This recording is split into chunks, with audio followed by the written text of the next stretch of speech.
how is Tomorrow taking a different path from the rest of the industry with our approach? And I know we've covered a little bit throughout kind of your answers, but I'd love to just have like a clear answer on that.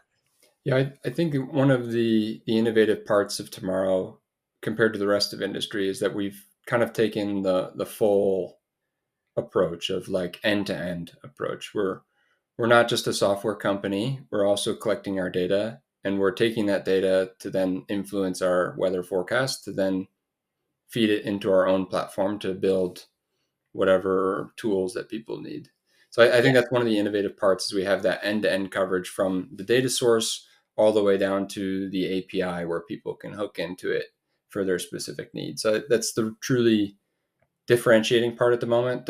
And space is not easy. I think that's the craziest thing to me when I was watching what Tomorrow was doing from the community perspective. I Joe Munchak, I worked with him while he was at NASA, and I saw him working at Tomorrow, so I was kind of keeping an eye on what the company was doing, and Hmm.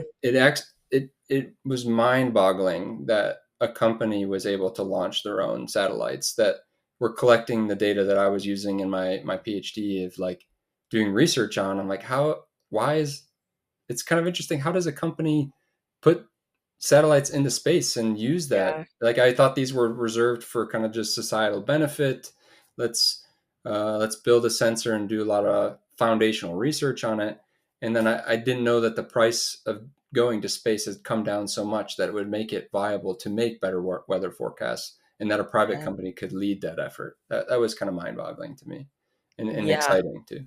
So exciting. I mean, even when my first episode of this, I was talking to Jack Dallimore, that I think it was just insane to understand how quickly we've been able to do things too, Yeah, and that it it's has been what, become one even. year? Yeah, it's insane, and how often we can launch satellites, and it was Yeah. impossible probably 5, 10 years ago. It felt, at least it felt impossible for a startup to do something like this.